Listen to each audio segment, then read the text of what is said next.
اوہ! ایک چیخ گونجی اور دوسرے لمحے بھیا ایک دم اچھل کر الگ ہو گئے، جیسے انہوں نے بچھو کے ڈنک پر ہاتھ ڈال دیا ہو یا انگارہ پکڑ لیا ہو۔ Sorry, I am sorry, very sorry, وہ ہکلا رہے تھے۔ ہم سب دوڑ کر گئے، دیکھا تو منڈیر کی اس طرف ایک دبلی پتلی ناگن سے لڑکی، سفید ڈرین پائپ اور نیبو کے رنگ کا سلیو لیس بلاؤز پہنے، اپنے میرلن منرو کی طرح کٹے ہوئے بالوں میں پتلی پتلی انگلیاں پھیر کر کھسیانی ہنسی ہنس رہی تھی۔ اور پھر ہم سب ہنسنے لگے۔ بھابھی پاپڑوں کی پلیٹ لیے اندر سے نکلی اور بغیر پوچھے گچے یہ سمجھ کر ہنسنے لگی کہ ضرور کوئی ہنسی کی بات ہوئی ہوگی۔ اس کا ڈھیلا ڈھالا پیٹ ہنستے میں پھدکنے لگا، اور جب اسے معلوم ہوا کہ بھیا نے شبنم کو لونڈا سمجھ کر اس کے بال پکڑ لیے تو وہ اور بھی زور زور سے قہقہے لگانے لگی کہ کئی پاپڑ کے ٹکڑے گھاس پر بکھر گئے۔ شبنم نے بتایا کہ وہ اسی دن اپنے چچا خالد جمیل کے ہاں آئی ہے۔ اکیلے جی گھبرایا تو فٹ بال ہی لڑکانے لگی، جو قسمت سے بھیا جی کی پیالی پر آن کودی۔ شبنم بھیا کو اپنی تیکھی مسکارا لگی آنکھوں سے گور رہی تھی۔ بھیا مسحور سناٹے میں اسے تک رہے تھے۔ ایک کرنٹ ان دونوں کے درمیان دوڑ رہا تھا۔ بھابھی اس کرنٹ سے کٹی ہوئی جیسے کوسوں دور کھڑی تھی۔ اس کا پھدکتا ہوا پیٹ سہم کر رہ گیا۔ ہنسی نے اس کے ہونٹوں پر لڑکھڑا کر دم توڑ دیا۔ اس کے ہاتھ ڈھیلے ہو گئے، پلیٹ ٹیڑھی ہو کر پاپڑ گھاس پر گرنے لگے۔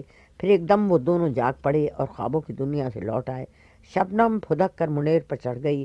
آئیے چائے پی لیجیے، میں نے ٹھہری ہوئی فضا کو دھکا دے کر آگے سے کھسکایا۔ ایک لچک کے ساتھ شبنم نے اپنے پیر منیر کے اس پار سے اس پار جھلائے۔ سفید چھوٹے چھوٹے موکاسن ہی گھاس پر فاختہ کے جوڑے کی طرح ٹھمکنے لگے۔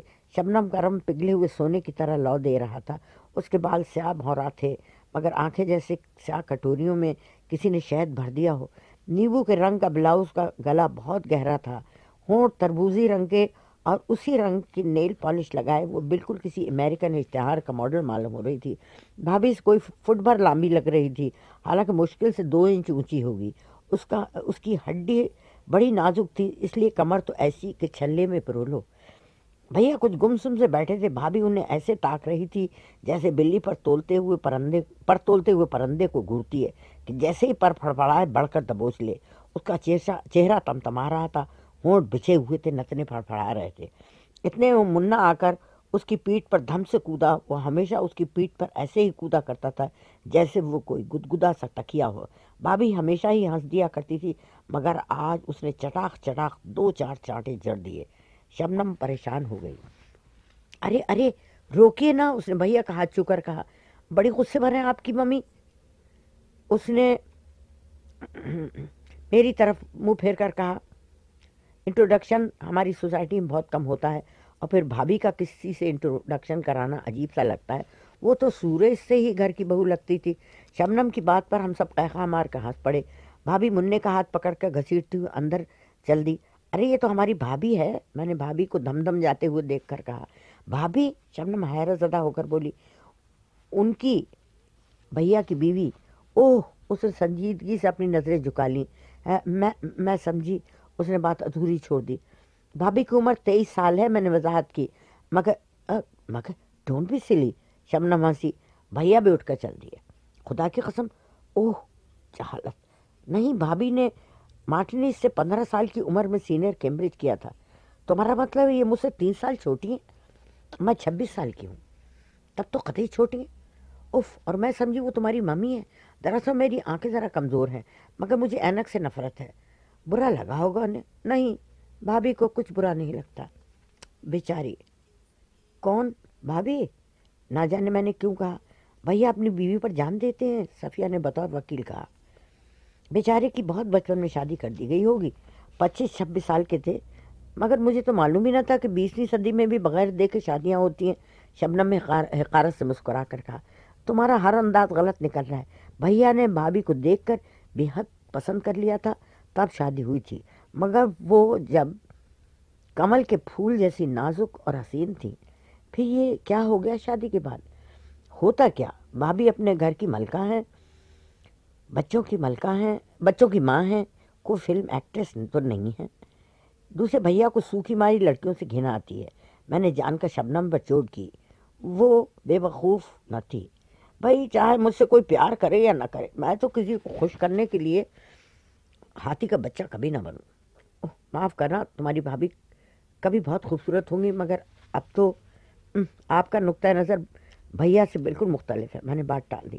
اور جب وہ بل کھاتی، سیدھی سے ڈول ٹانگوں کو آگے پیچھے جھلاتی، ننے قدم رکھتی منڈیر کی طرف جا رہی تھی۔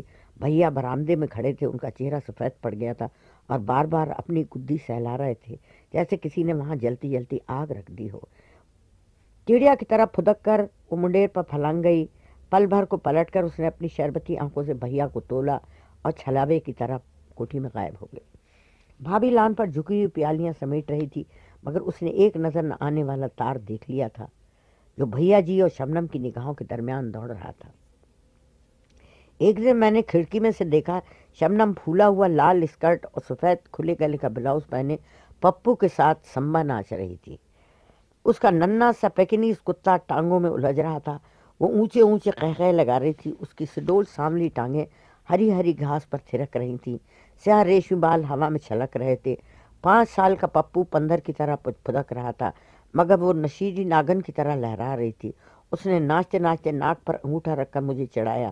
میں نے جواب میں گھونسا دکھا دیا، مگر فوراً ہی مجھ سے اس کی نگاہوں کا پیچھا کر کے معلوم ہوا کہ اشارہ وہ میری طرف نہیں کر رہی تھی۔ بھیا برآمدوں میں احمقوں کی طرح کھڑے گدھی سہلا رہے تھے اور وہ انہیں منہ چڑھا کر جلا رہی تھی۔ اس کی کمر میں بل پڑ رہے تھے، کولے مٹک رہے تھے، باہیں تھرتھرا رہی تھیں، ہونٹ ایک دوسرے سے جدا لرز رہے تھے۔ اس نے سانپ کی طرح لپ سے زبان نکال کر اپنے ہونٹ کو چاٹا۔ بھیا کی آنکھیں چمک رہی تھیں اور وہ کھڑے دانت نکال رہے تھے۔ میرا دل دھک سے رہ گیا۔ بھابھی گودام میں اناج تلوا کر باورچی کو دے رہی تھی۔ شبنم کی بچی، میں نے دل میں سوچا، مگر غصہ مجھے بھیا پر بھی آیا۔ انہیں دانت نکالنے کی کیا ضرورت تھی؟ انہیں تو شبنم جیسی کرنٹیوں سے نفرت تھی، انہیں تو انگریزی ناچوں سے گھن آتی تھی، پھر وہ کھڑے اسے تک رہے تھے۔ اور ایسے بھی کیا بے سودی کہ ان کا جسم سمبا کے تال پر لرز رہا تھا اور انہیں خبر بھی نہ تھی۔ اتنے میں بوائے چائے کی ٹرے لے کر لان پر آ گیا۔ بھیا نے ہم سب کو آواز دی اور بوائے سے کہا بھابھی کو بھیج دے۔ رسم شبنم کو بلاوا دینا پڑا۔ میرا تو جی چاہ رہا تھا قطعی اس کی طرف سے منہ پھیر کر بیٹھ جاؤں، مگر جب وہ منع کو پڈی پر چڑھائے منڈیر پھلانگ کر آئی تو نہ جانے کیوں مجھے وہ قطعی معصوم لگی۔ منا اس کا اسکارف لگاموں کی طرح تھامے ہوئے تھا اور وہ گھوڑے کی چال چلتی ہوئی لان پر دوڑ رہی تھی۔ بھیا نے منع کو اس کی پیٹھ سے اتارنا چاہا، مگر وہ اور چمٹ گیا۔ ابھی اور گھوڑا چلے آنٹی۔ نہیں بابا، آنٹی میں دم نہیں، شبنم چلائی۔ بڑی مشکل سے منع کو بھیا نے اتارا، منہ پر ایک چانٹا لگایا۔ ایک دم تڑپ کر شبنم نے اسے گود میں اٹھا لیا، بھیا کے ہاتھ پر زور کا تھپڑ لگا دیا۔ شرم نہیں آتی؟ اتنے بڑے اونٹ کے اونٹ ذرا سے بچے پر ہاتھ اٹھاتے ہو؟ بھابھی کو آتا دیکھ کر اس نے منع کو ان کی گود میں دے دیا۔ اس کا چانٹا کھا کر بھیا مسکرا رہے تھے۔ دیکھیے تو کتنے زور سے تھپڑ مارا ہے، میرے بچے کو کوئی مارتا تو ہاتھ توڑ کر رکھ دیتی۔ اس نے شربت کی کٹوریوں میں زہر گھول کر بھیا کو دیکھا اور پھر ہنس رہے ہیں بے حیا۔ دم بھی ہے جو ہاتھ توڑو گی؟ بھیا نے اس کی کلائی مڑوڑی۔ وہ بل کھا کر اتنی زور سے چیخی کہ بھیا نے لرس کے اسے چھوڑ دیا اور وہ ہنستے ہنستے زمین پر لوٹ گئی۔ چائے کے درمیان بھی شبنم کی شرارتیں چلتی رہیں۔ وہ بالکل کمسن چھوکریوں کی طرح چولیں کر رہی تھی۔ بھابھی گمسم بیٹھی تھیں۔ آپ سمجھے ہوں گے شبنم کے وجود سے ڈر کر انہوں نے کچھ اپنی طرف توجہ دینی شروع کر دی ہوگی۔ یہ قطع نہیں، وہ تو پہلے سے بھی زیادہ میلی رہنے لگی، پہلے سے بھی زیادہ کھاتی۔ ہم سب تو زیادہ رہے تھے، مگر وہ سر چکائے نہایت انبھاگ سے کیک اڑانے میں مصروف تھیں۔ چٹنی لگا لگا کر بھجیے نگل رہی تھیں۔ سکے ہوئے توسوں پر ڈھیر سا مکھن اور جیلی تھوپ کر کھائے جا رہی تھیں۔ بھیا اور شبنم کو دیکھ دیکھ کر ہم سبھی پریشان تھے اور شاید بھابھی کی بھی فکر مند ہوگی، مگر وہ اپنی پریشانی کو مرغن کھانوں میں دفن کر رہی تھی۔ انہیں ہر وقت کھٹی ڈکاریں آیا کرتی تھیں، مگر وہ چورن کھا کر پلاؤ قورمہ ہضم کرتی۔ وہ سہمی سہمی آنکھوں سے بھیا جی اور شبنم کو ہنستا بولتا دیکھتی۔ بھیا تو کچھ اور بھی لونڈے سے لگنے لگے تھے۔ شبنم کے ساتھ وہ صبح شام سمندر میں تیرتے۔ بھابھی اچھا بھلا تیرنا جانتی تھی، مگر بھیا کو سوئمنگ سوٹ پہنی عورتوں سے بہت نفرت تھی۔ ایک دن ہم سب سمندر میں نہا رہے تھے۔ شبنم ننھی 2 دھجیاں پہنے ناگن کی طرح پانی میں بل کھا رہی تھی۔ اتنے میں بھابھی جو دیر سے منع کو پکار رہی تھی آ گئیں۔ بھیا شرارت کے مود میں تو تھے، دوڑ کر انہیں پکڑ لیا اور ہم سب نے مل کر انہیں پانی میں گھسیٹ لیا۔ جب سے شبنم آئی تھی بھیا بہت شریر ہو گئے تھے۔ ایک دم سے وہ دانت کچکچا کر بھابھی کو ہم سب کے سامنے بھینچ لیتے، انہیں گود میں اٹھانے کی کوشش کرتے، مگر وہ ان کے ہاتھوں میں سے بومل مچھلی کی طرح پھسل جاتی۔ پھر وہ کھسیا کر رہ جاتے جیسے تخیل میں وہ شبنم ہی کو اٹھا رہے تھے، اور بھابھی کٹی گائے کی طرح نادم ہو کر فوراً پڈنگ یا کوئی اور مزیدار ڈش تیار کرنے چلی جاتی۔ اس وقت جو انہیں پانی میں ڈھکیلا گیا تو وہ گٹھڑی کی طرح لڑک گئیں، ان کے کپڑے جسم پر چپک گئے اور ان کے جسم کا سارا بھونڈا پن بھیانک طریقے پر ابھر آیا، کمر پر جیسے کسی نے توشک لپیٹ دی تھی۔ کپڑوں میں وہ اتنی بھیانک نہیں معلوم ہوتی تھیں۔ اف وہ کتنی موٹی ہو گئی ہے تم، بھیا نے ان کے کولے کا بوٹا پکڑ کر کہا۔ اف تم تو دیکھو بالکل گاما پہلوان معلوم ہو رہی ہو۔ 4 بچے ہونے کے بعد کمر، میرے تو 4 بچے ہیں، میری کمر تو ڈنلو پلو کا گدا نہیں، انہوں نے اپنے سڈول جسم کو ٹھوک بجا کر کہا، اور بھابھی منہ تھتائے بھیگی مرغی کی طرح پیر مارتی جھرجھریاں لیتی ریت میں گہرے گہرے گڑھے بناتی منع کو گھسیٹتی چلی گئیں۔ بھیا بالکل بے توجہ ہو کر شبنم کو پانی میں ڈبکیاں دینے لگے، مگر وہ کہاں ہاتھ آنے والی تھی، ایسا اڑنگا لگایا کہ غڑاب سے اوندھے منہ گر پڑے۔ جب نہا کر آئے تو بھابھی سر جھکائے خوبانیوں کے مربے پر کریم کی تہ جما رہی تھی، ان کے ہونٹ سفید ہو رہے تھے اور آنکھیں سرخ تھیں، گٹا پاچے کی گڑیا جیسے موٹے موٹے گال کچھ اور سوجے ہوئے معلوم ہو رہے تھے۔ لنچ پر بھابھی بے انتہا غمگین تھی، لہٰذا بڑی تیزی سے خوبانیوں کا مربع اور کریم کھانے پر جھوٹی ہوئی تھی۔ شبنم نے ڈش کی طرف دیکھ کر ایسے پھریلی جیسے خوبانیاں نہ ہوں سانپ بچھو ہوں۔ زہر ہے زہر، اس نے نفاست سے ککڑی کا ٹکڑا کترتے ہوئے کہا، اور بھیا بھابھی کو گھورنے لگے، مگر وہ شپا شپ مربع اڑاتی رہیں۔ حد ہے، انہوں نے نتھے پھڑکا کر کہا۔ بھابھی نے کوئی دھیان نہ دیا اور قریب قریب پوری ڈش پیٹ میں انڈیل لی۔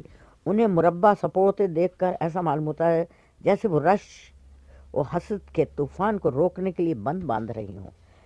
یہ کریم چربی کی چٹانوں کی صورت میں ان کے جسم کے قلعے کو ناقابل تسخیر بنا دے گی، پھر شاید دل میں یوں ٹیسے نہ اٹھیں گے۔ بھیا جی اور شبنم کی مسکراتی ہوئی آنکھوں کے ٹکراؤ سے بھڑکنے والے شعلے ان پتھریلی دیواروں کو نہ پگھلا سکیں گے۔ خدا کے لیے بس کرو، ڈاکٹر بھی منع کر چکا ہے، ایسا بھی کیا چٹور پن، بھیا نے کہہ دیا۔ موم کی دیوار کی طرح بھابھی پگھل گئیں۔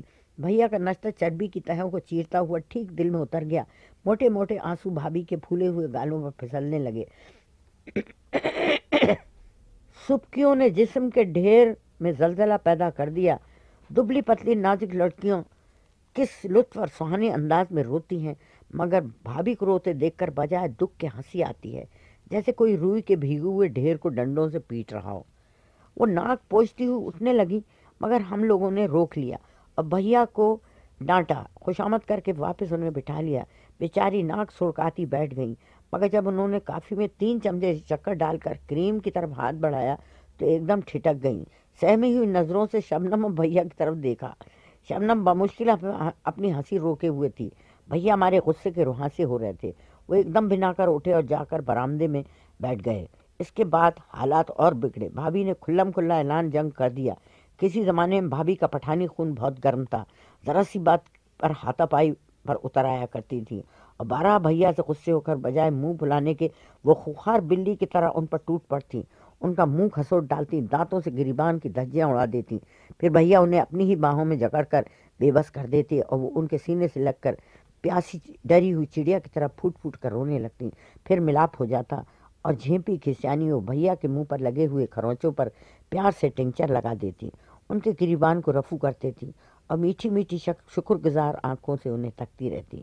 یہ تب کی بات ہے جب بھابھی ہلکی پھلکی تیتری کی طرح ترار تھی، لڑتی ہوئی چھوٹی سی پشمی بلی معلوم ہوتی تھی۔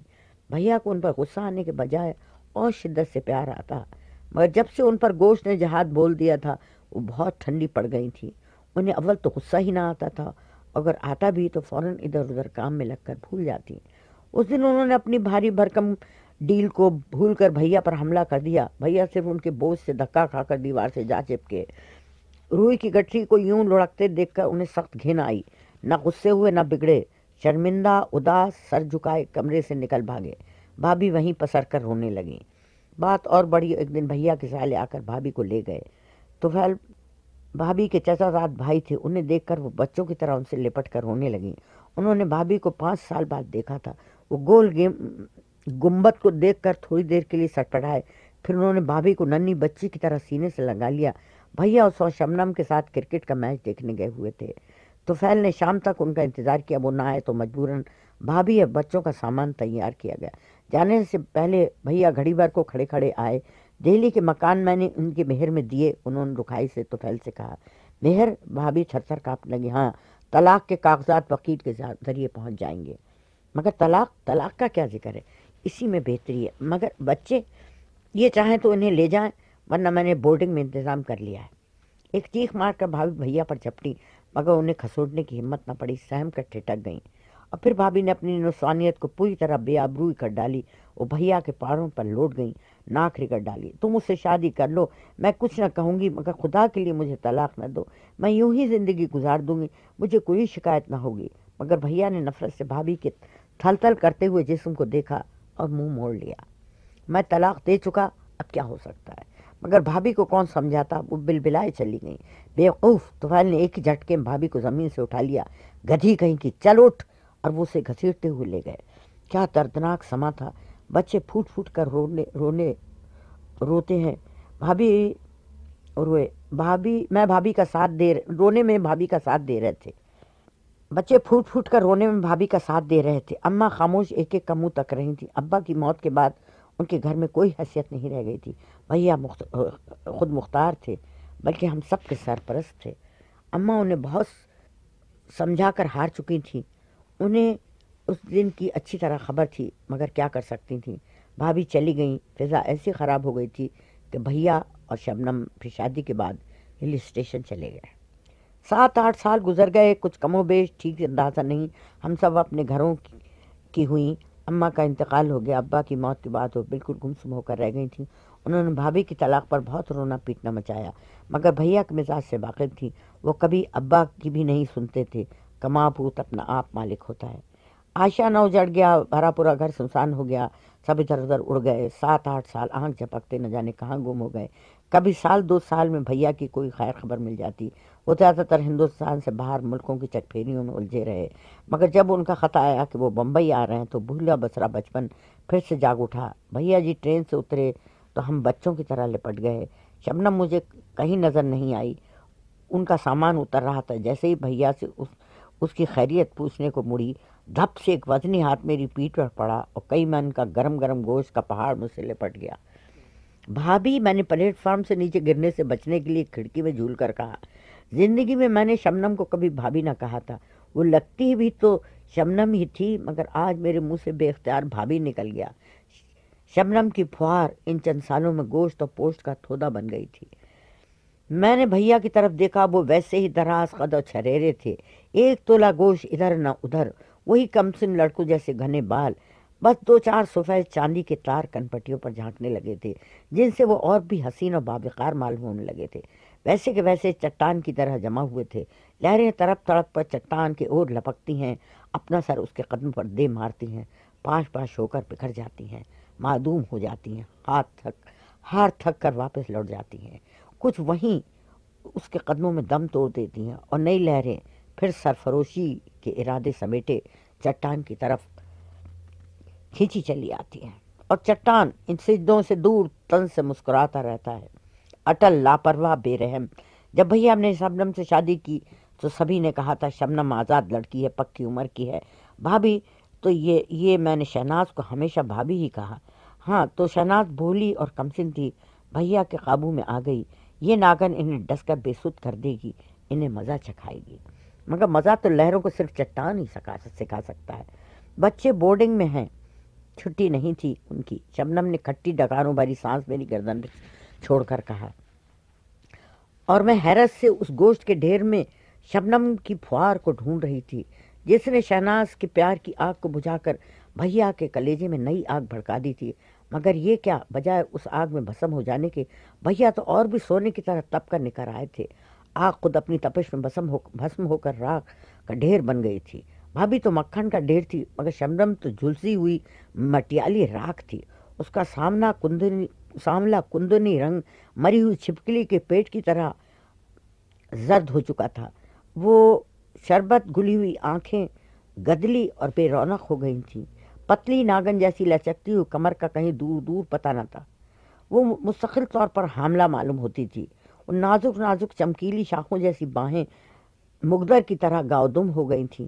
اس کے چہرے پر پہلے سے زیادہ پاؤڈر تھوپا ہوا تھا.